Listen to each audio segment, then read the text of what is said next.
I'll give you a day in the life of 5 years ago and a day in the life of now. How's that?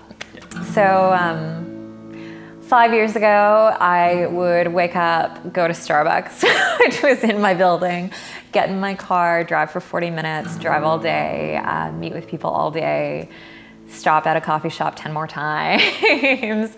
My coffee budget was ridiculous. I'd, get home at 7, argue with my husband about who's gonna walk the dogs and make dinner, and then do it all over the next day. So while it was exciting and fast-paced in the beginning, I found it exhausting. And I didn't feel like it really fed anything passionate inside of me. Now it's very different in that I am working from home, so there's no commute, which is lovely.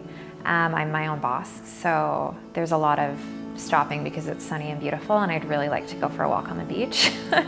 When we first got into Marydale, my mom was a real estate agent, my stepdad was a lawyer, so they just started taking courses and learning, and so driving a tractor instead of going to work in a suit, and it's kind of based from there. And because of being family, I got to learn all the way along there. There's a lot of nights where I'm in my manufacturing facility until 3 a.m. There's a lot of mornings where I'm up at 7 and at it right away. But there's also mornings where I sleep in. And that's what's really interesting. Because of the style of my job, I can kind of change my hours around a little bit. So I get to kind of work it with my life a little bit. So sometimes I get to sleep in a little bit longer than if I was an electrician where I had to get up at 6 in the morning and get to a job. I can start later and just work later. I work on weekends, and then I can kind of switch those hours up. So it's really flexible around my lifestyle. So I certainly am working harder than I've ever worked in my life. But